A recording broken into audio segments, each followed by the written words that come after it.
Hey yo! Awkward sniff in the beginning. What's good? Okay. Here's the deal. Here's the deal. Um, I've been making a whole bunch of sounds for myself today, and I just made this one, and I actually made this one. I was recording this tutorial, and it was just like 30 minutes long, and it was awful. But this sound is so badass that I'm gonna do it again, and I'm gonna walk through it. I'm not gonna recreate it because as you can see, like I don't want to fucking recreate this again. But I'm gonna walk you through exactly what it is, why it is, blah blah blah. I'm gonna play it for you in 2 seconds. And I'm doing this in Reason because first of all, I love Reason. I love Propellerhead, and I'm gonna prove to you that you don't need, like, don't get me wrong, massive FM8. Look, I mean, I got him. I got Ableton. It's all good. It's all good. But Reason is just as powerful and just as good, and I'm gonna prove it to you like right fucking now. When I play this fucking shit. All right, I'm gonna play this sound right here.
Alright, I went on a little bit of a, well, I went on for way too long, but I was having mad fun because this shit sounds mad fucking good.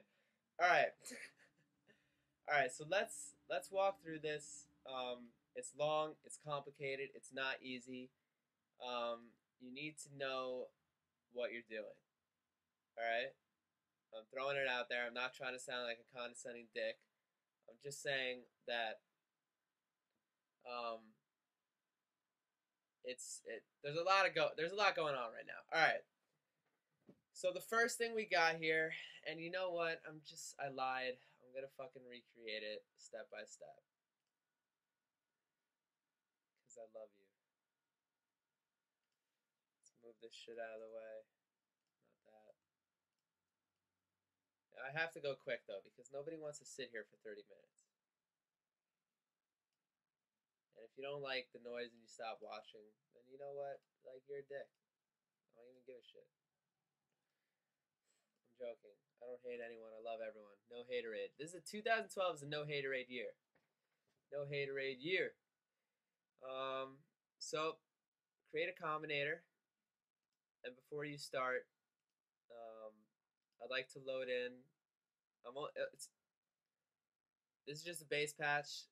I don't normally do this, but this compressor and maximizer add a nice evenness. It's like instant compression. Don't really need to change anything. I'm gonna turn off these parameters though. I don't like boosting frequencies. Cut 30 hertz because you never need it. That's not true, but you don't need it right now. All right, so the first thing is create a mouse drum. I went with the mouse drum this time. I've been trying to broaden my horizons a little bit. I've been like stuck on a Thor for God knows how long, but the mouse drum is a really they're all nice synths. The subtractor is also awesome. I made an awesome Reece with a subtractor earlier. So polyphony down to 1, the Portamento up a little bit. I turned off the mods because I'm not using them.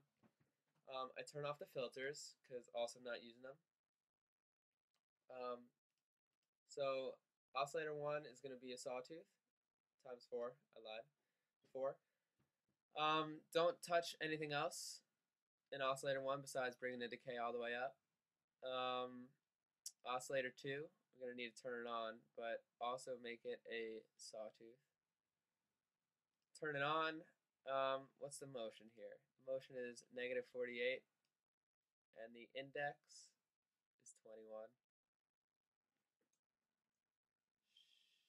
Shit. Alright. The shift, -22. So what that is, are we on this thing right now? Yes? Okay. It's like a Foreman shift knob, kind of, but not really. But it's similar effect.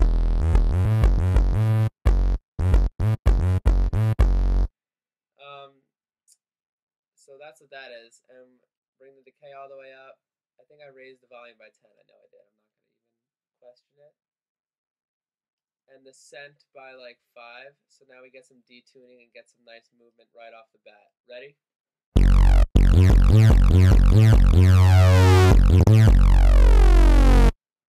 Excellente. Am I right? Am I right? Okay. Don't let me do accents anymore. So we're going to route oscillator 1 into filter 1, oscillator 2 into filter 2. Turn the shaper on, noise on, amount what? 56 is going to add a little bit of white noise, add a little bit of character.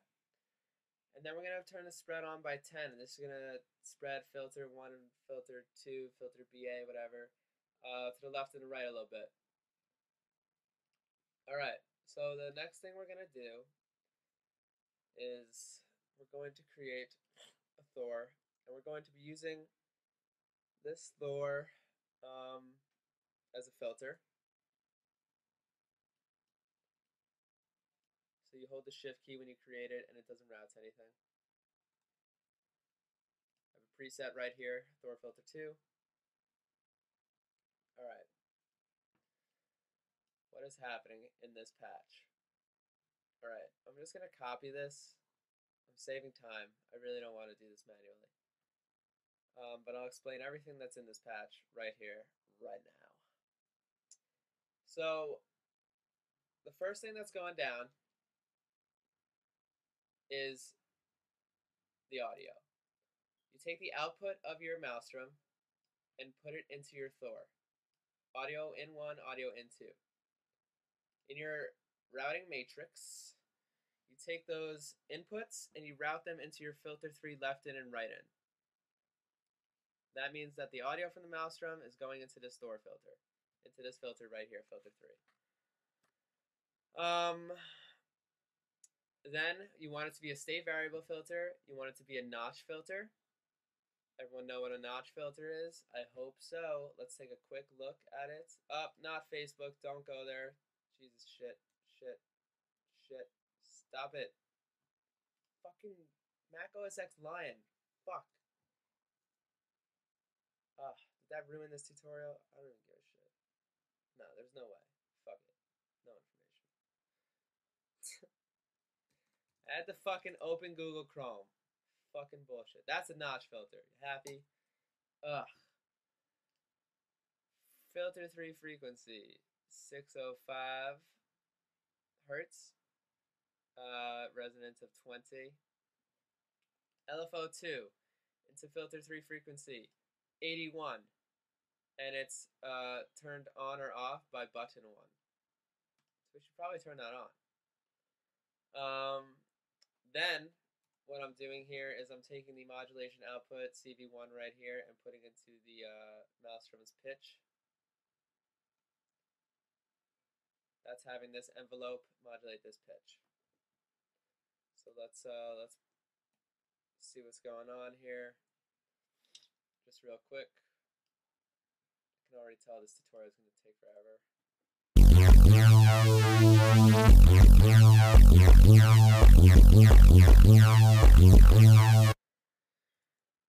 It's already a pretty nice sound, if you want my honest opinion. But you don't want it. Okay. That's routed by the rotary. It's all right here. LFO1 to LFO2 rate. That is LFO1 controlling this knob, and that's just affecting the speed, adding some movement. All right. Next thing we're going to do is add another Thor. Take the output, put it into here, like so. And what's going on in this Thor? It's basically another filter. It's another notch filter, believe it or not. It's starting at a different frequency, and it's moving at a different speed with a different wave shape in a different amount, and that's just adding more movements. So you see a lot of these big producers using double notch filters. I don't know if a double notch filter is 2 notches. I'm gonna guess that's what it is, but in massive there's a double notch filter, right? So we just created our own double notch filter. I hope it's a double notch filter.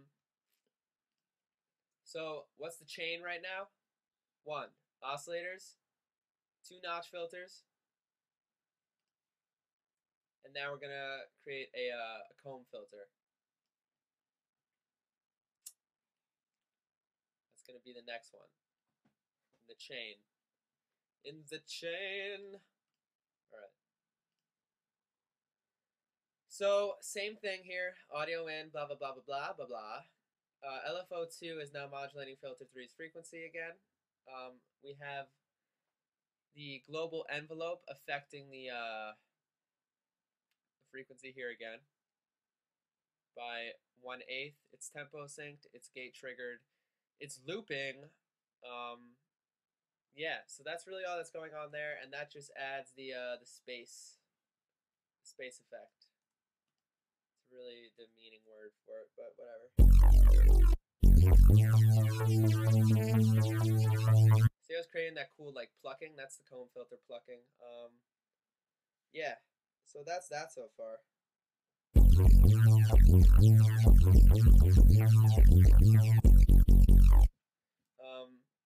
It's already sounding pretty great, pretty nice. But just to kick it up a notch or two, we're gonna add an audio merger splitter and take the output of everything we got so far, which is the 2 notch filters, the comb filter, and the oscillators, the initial synth. And we're gonna split that signal into 2 and route it through 2 separate bandpass filters, which I'm about to create. Okay. So here's bandpass 1. I'll run through what's happening in it right here. Bandpass 1 starts at the upper part of the frequency spectrum, 1.56 kilohertz. Got a high-ass resonance on it, 91. LFO2 is affecting it with negative polarity by 53. Just a sine wave at a really slow speed, not key synced, not tempo synced. So that way, when we play it, it'll sound a little bit different every time, and it'll add some nice variation as well as a lot of nice movement. And if you've watched my other tutorial, you can guess that the second bandpass filter is going to be in the lower end of the frequency spectrum. Woo! And it's going in the opposite direction. It's going by 81. Sine wave, the same speed. 78 resonance, blah, blah, blah, blah, blah. So our chain now, as it stands, we got the synth, 2 notch filters, comb filter, which is optional. We'll take it off, we'll play with it. And then at that point, we are splitting the audio signal into 2 separate bands, which are being modulated in opposite directions at the same speed, very slowly, so that every time we play it, it sounds a little bit different to the listener. And it's also going to add a lot of nice movement. I did not talk about the chorus up here, but we'll get to that when we get back to it. So at this point, let's see what we got. Okay, this is what we got so far.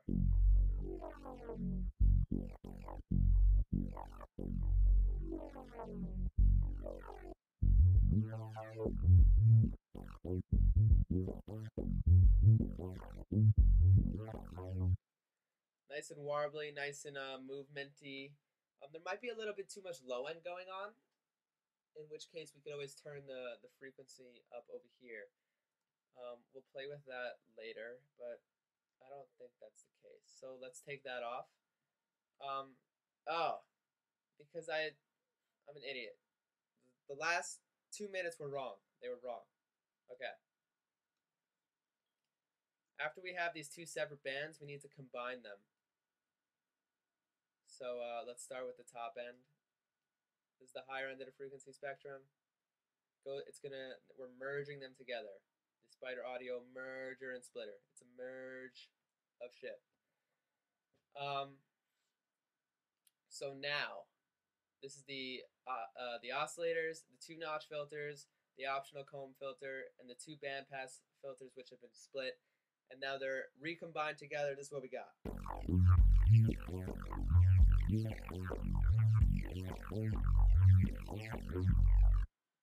See, much better. It's very quiet right now, but it's gonna get turned up a notch when we throw the screams on it. I don't know why I did that. That was stupid sounding, and I'm gonna regret that. Alright, so now we're going to combine those. They're already combined. Let's add another filter. If you haven't caught on, it's all about the filters. All about the filters. Our final filter is going to be a low-pass filter. It's very near and dear to my heart, this low-pass filter. I'm really sad to see it go. Here we go. So it's a low-pass filter, cut off at 1.34 kilohertz, resonance of 28, which is pretty high, now that I think about it. Type 1, not that it really matters. And LFO2 is modulating the frequency by 100%, and it's scaled by button 1. So when button 1 is on, that's when that's going to be happening. LFO1 is modulating LFO2's rate, which is at 3/16, key synced and tempo synced. And this is on the random waveform to add variation, and it's also key synced and tempo synced to keep everything in time and really cool sounding. The global envelope is on, gate triggered, tempo synced by 3/16, and you got to just turn that envelope up all the way, and that's going to add a plucking noise in addition to all the wobbling that's going to be happening from the LFOs. So once you have all that shit in there, whoa, am I right? Add a scream, add another scream. For the first scream, put it on warp mode, parameters up all the way. I turned the damage up to 74 over here, so let's do that. And then on this one, just tape on, compression high, all the way up over here with the speed. And that'll be pretty good right there. So let's see what we have now. Now that we threw some distortion on it, let's do no low pass filtering trickery. What do we got?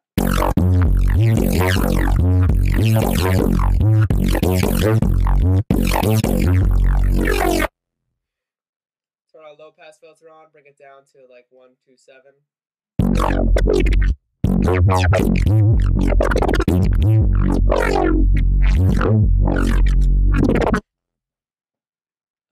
Awesome. Right, guys? Right? Alright. Throw the echo on there, and here's a really cool trick. Here's a really cool trick. I think this might be called the house effect. I'm not sure, though. I think it might be, the house effect is a little different. But basically, we are throwing a very short delay on it, 128, and we're panning it hard left and right with very little feedback, so it's like a quick boom, like delay in both my ears, and your brain starts to perceive this as just like a wide stereo image kind of deal. So if you're listening with headphones, turn the dry all the way down to 40. We got diffusion on, but here's without it. Here's with it. Adds a little extra shit going on, like in the sides, and that's good for the top end, which is why we don't want that happening on the low end. We don't want a wide signal on your low end. That's gonna muddy up your mix and just make shit sound a little messy. So you want your low end to be mono. Everything below 400, I think, is a good place to be mono. And then we can widen up the top a little bit, everything above 400 by 10. And then for extra flair, we can add another echo. Let's just copy this patch, whatever it is. It's just a little bit of a little fun. And that's pretty much it.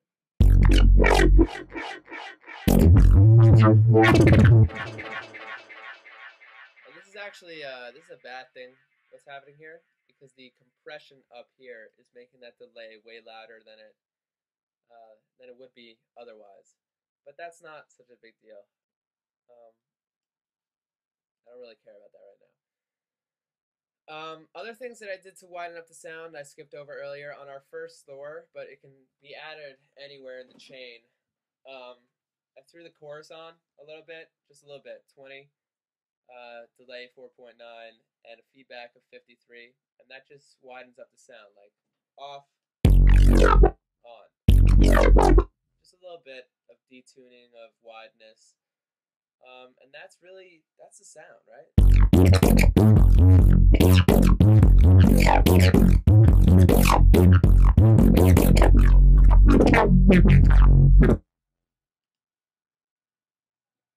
Do this.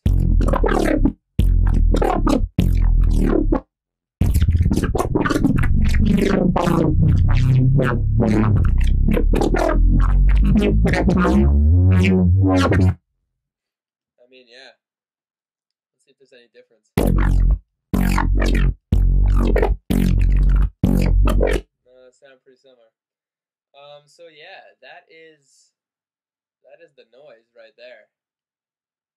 It's long, it's complicated, but the payoff is really wonderful.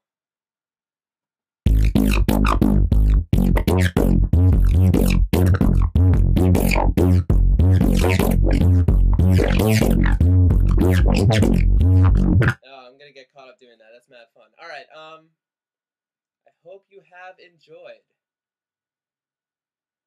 Is that a Rent song? Something about enjoying Rent? I don't know. How do I stop this? All right. Peace out, dude.